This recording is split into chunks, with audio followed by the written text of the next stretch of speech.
Amelia. So this is this week's project. Alright guys, so here's the plan.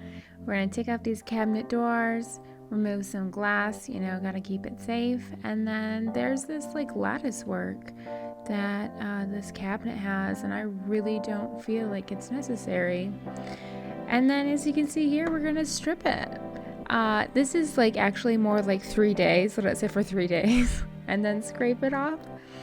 You'll see in my video that stripping this furniture turned out to be a beast. And of course, you have sand and paper featuring 120 grit. Let me know if you guys know what I'm referencing to down below. Leave me a comment. Look at those girls. Okay guys, so let's get into it. I'm super excited at this point, and I think I maintain my excitement, but this project turned out to be quite the undertaking. So what I'm doing here is just getting my, what do I want to call it? I don't know why I can't think of the word. My screwdriver, or my power tool screwdriver thing. I'm not a pro. Take everything I say with a grain of salt. I think that's the saying. Anyways, I'm just removing this glass just like how I said in my plan, because I need to cut out that lattice work. And why I'm cutting it out is because I feel like that lattice work really impairs your vision on being able to see what you want. So I really want to keep it a clean, open view to what I'm trying to get to. So that's the main reason why I just decided to cut it out. And plus, this piece is giving me a lot of farmhouse vibes. I'm not really into that. Sorry, Joanna Gaines, it's just not my thing. So, yeah, we're just gonna totally change the face of this.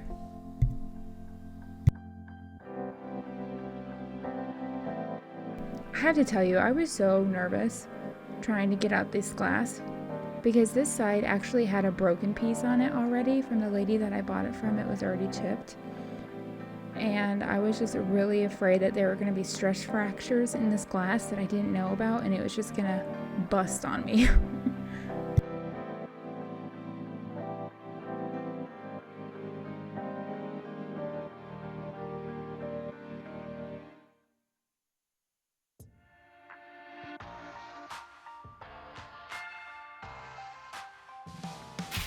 Alright, let's knock off this rinky-dinky stuff we don't even need. Let's cut it out. I wish I could take these doors off. Oh, I can. Never mind. Pro level.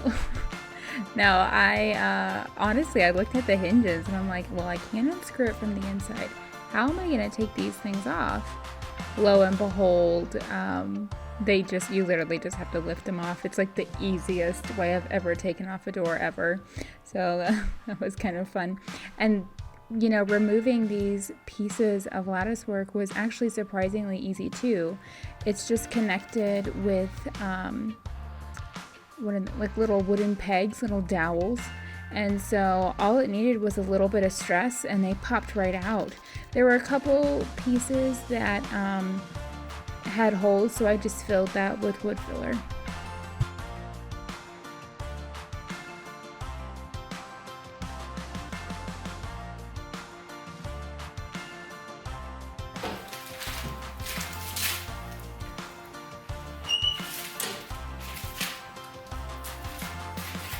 That took forever.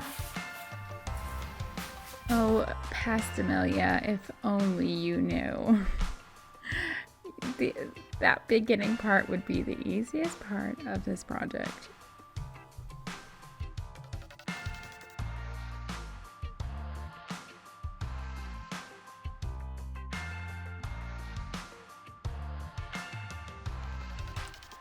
Okay, hiking up those pants and getting ready to do the strip.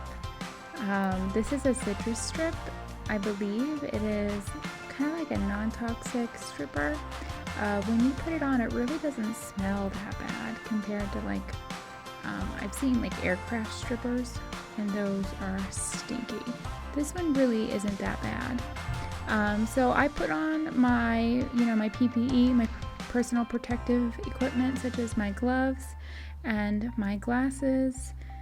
Unfortunately, I ran out of gloves, I think when I had to flip it over to the other side, and I couldn't get any because of the pandemic. So I ended up just, using my bare hands and being very careful, and I got some on my skin and it didn't burn. Everything was good. So the bottle said to let it sit for 30 minutes. But this piece actually had a layer of brown paint and then another layer of white paint. So it took me, I think, 3 or 4 days to get everything off, and then 3 days to sand it.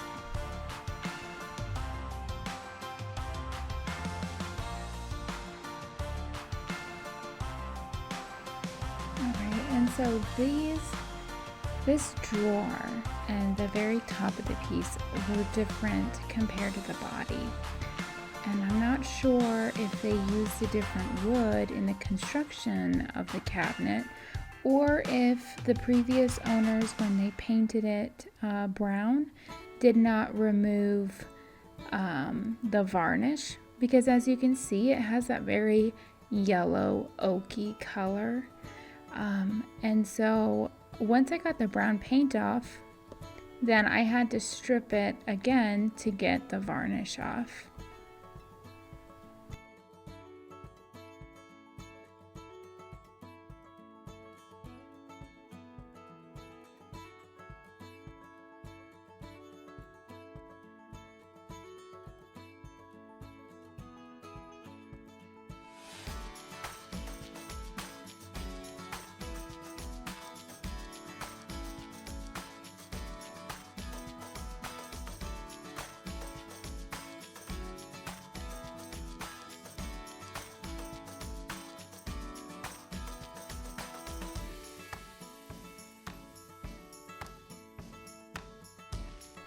If I were to do this project again, I definitely would get a heavy duty stripper.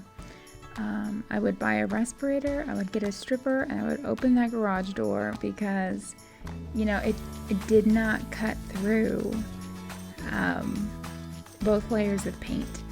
And so what you can see here is I'm using hot water, and I'm getting off that sludge that stripping furniture leaves. And oh boy, this is a ton of elbow grease. I have these brushes that I can put onto my drill that really helped me get in those cracks. But oh my goodness, it was still so much work. I also am using a screwdriver to clean out those little crevices. And because I'm doing that, I have to really make sure that I don't dig into the wood. This is pine and it has very open pores and it's very soft, so I had to be very mindful when using that tool. As you can tell right here, I'm applying a different kind of stripper and putting a layer of that on, and then once it dried, then I started to sand.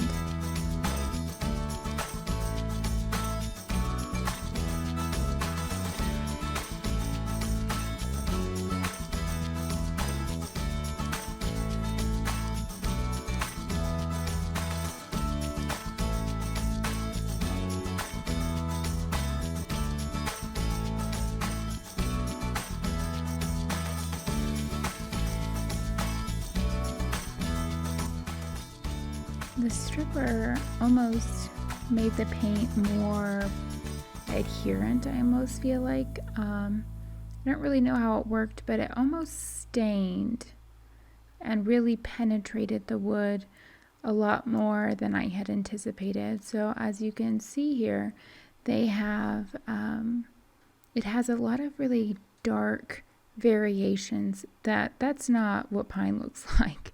That's just really glued in, stuck on paint that the only way I was going to get it off was to sand it. And unfortunately, I cannot use a hand sander. I would love to use one. But my little guy is sleeping in our master bedroom, and that is right beside our garage. And our garage is, does not have good, what do they call that, acoustics. So it's going to be loud and it's totally going to wake him up. So I just had to go slow and steady.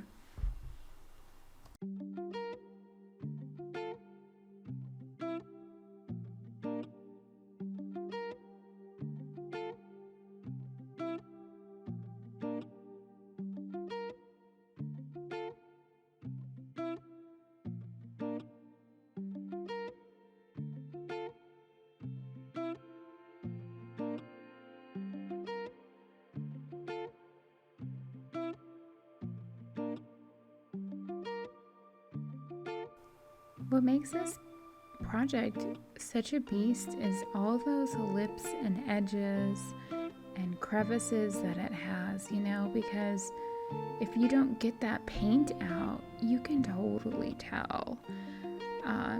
When you look at a piece, you just see, the size of it, like, oh, it's got 2 flat sides. I don't have to do anything on the inside. And a face frame, that's not that hard. Oh my gosh, it was so hard. I think that's why it took me so long. It's just really trying to be consistent and getting everything out and, scrubbing and sanding. But I hope you guys keep watching to the end because I really am pleased with the outcome.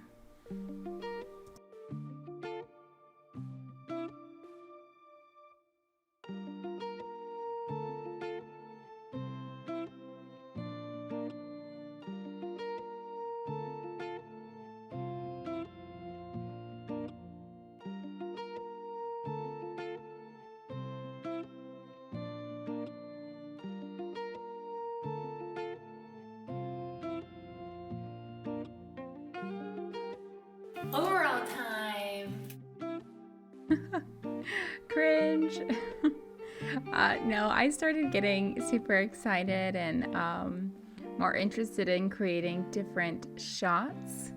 As far as my videography, I am learning and I'm experimenting and I'm trying to get those different angles to create a more interesting video.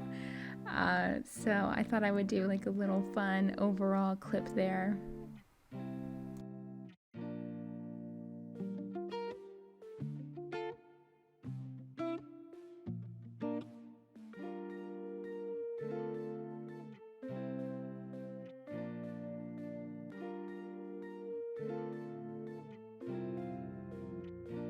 So what I'm showing you here is just how to use a piece of like 2x4 as a sanding block. I didn't have a fancy sanding block, so yeah, you just get 2x4 and some sandpaper and just use that as a nice little handle there, and it really helps. You get proper pressure.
Do any of you guys totally misplace everything that you need. Like, I'm looking for sandpaper here and I totally walked by it. I think it's because I keep my workspace like in a constant state of disarray. I am not very tidy when I am working. Comment down below if you guys do the same thing.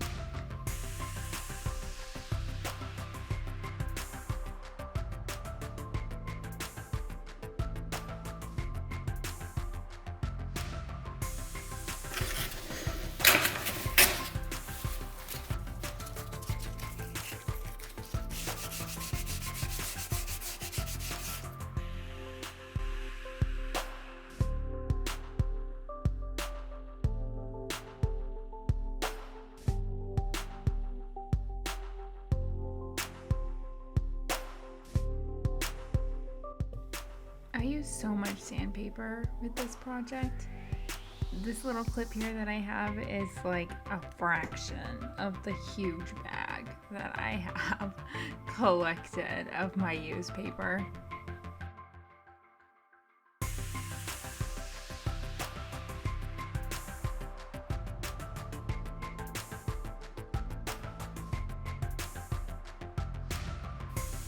Good enough. Now we're gonna do 300 grit sanding to get those lines out. Continue going with the grain and flip it over and do it again.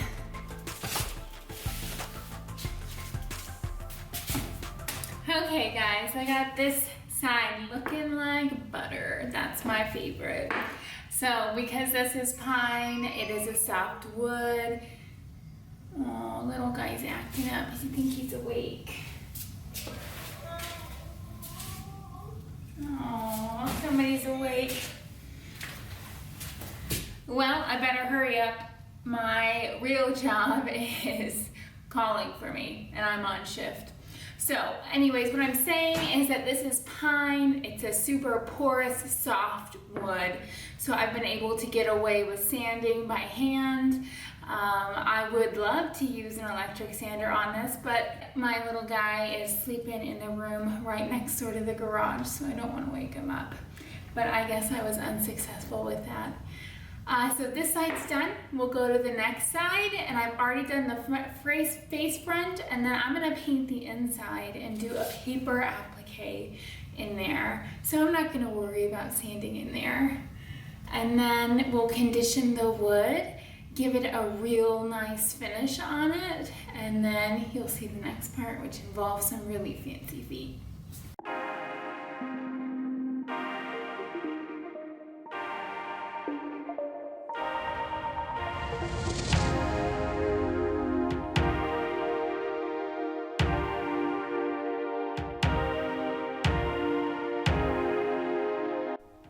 So this is what you call a pre-stain. Pine, like I have said many times before in this video, that it has very big holes. Because of that, if you just put on a regular stain or a gel on top of pine without doing a pre-stain, certain parts of the wood will soak up the stain more than others, leading to a very blotchy, messy finish.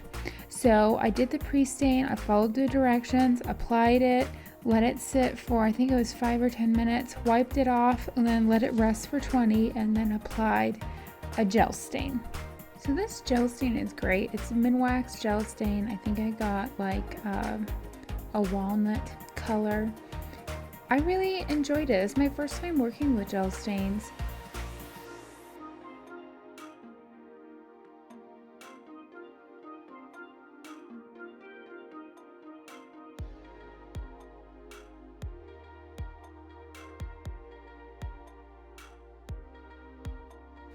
So what I did here is I applied it, I let it sit for, I think it was like 10 to 15 minutes, and then I just wiped off the excess.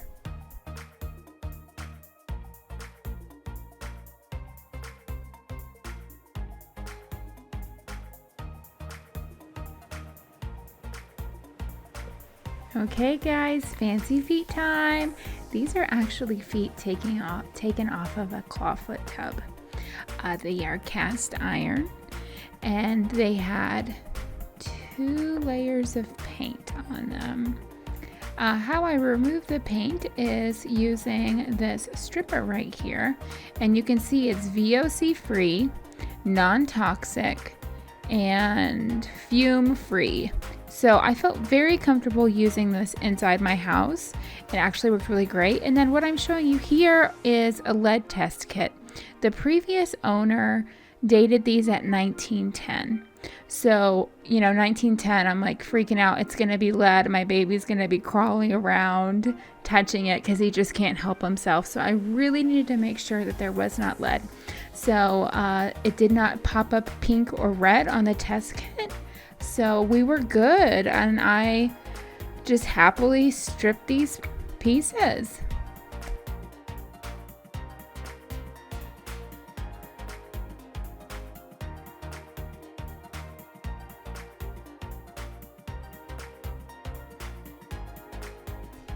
So when I got these, 3 of the feet were covered in paint, and the 4th foot actually didn't have paint on it at all. So that made my job a little bit easier, which I was very thankful for.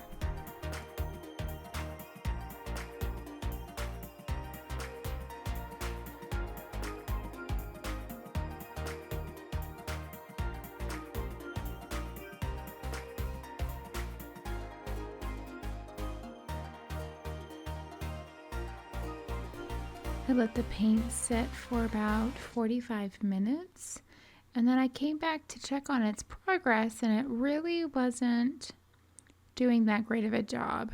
So I rolled up my sleeves, put on my overalls, and started grinding. And I swear I probably took off more of my own skin than I actually did paint.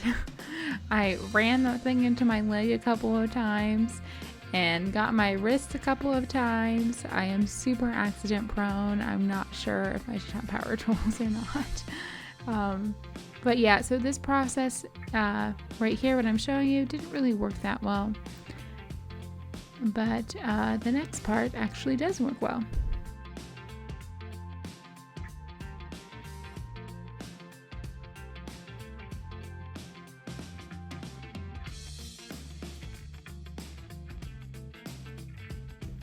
So I decided to draw inspiration from a salon. Like when you get like acrylic nails taken off, they get the acetone and then they wrap your finger up with the cotton ball and the aluminum foil. That's basically exactly what I did, except for acetone, I used Goop Off, the Goop Off the stripper version. And I just had that little can, and it did 3 feet. It did really, really well for me. And then once I got it covered up and completely saturated in the areas that had lots of paint, just wrapped it up in the foil and let it set for, I believe it was almost an hour.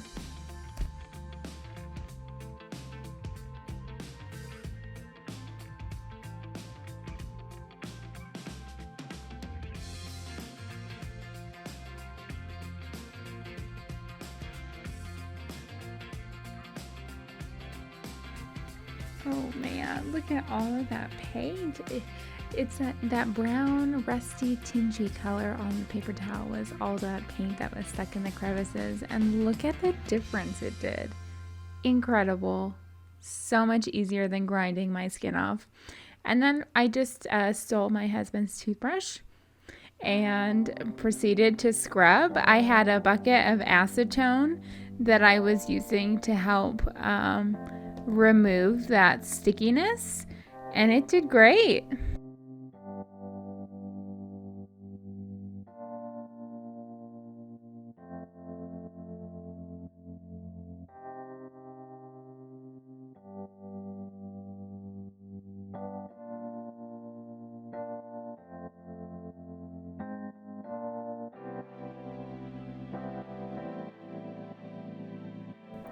Do you remember how I said that I was accident prone? Well, here was another accident. I actually ended up stabbing myself with a screwdriver right in my thumb. Oh my gosh, it killed me.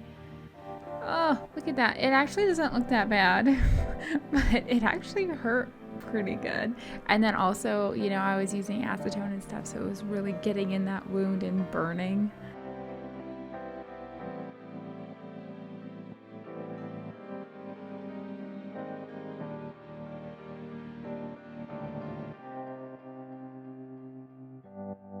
So once I got all of the paint out of those crevices, I wanted to give this a proper primer. This primer is great for metal, and for some reason I'm totally spacing Rust-Oleum. There we go. The name is Rust-Oleum. It's just a basic Rust-Oleum primer. And then I get to spray paint the feet next, which is going to be in the upcoming video. Oh, nope, never mind. I'm doing it right now in my grandma pajamas. My husband is super lucky. That's all I can say. I am dancing into the next part of our video, which is part 2. In this part, you get to see me transform canvas into wallpaper, and those feet finally get attached, which took some engineering, and also our knobs, our gorgeous swan knobs, get polished. Please subscribe, like, comment, whatever you want to do, and go check out the next video. This is when everything comes together, and this next video is truly the fun part.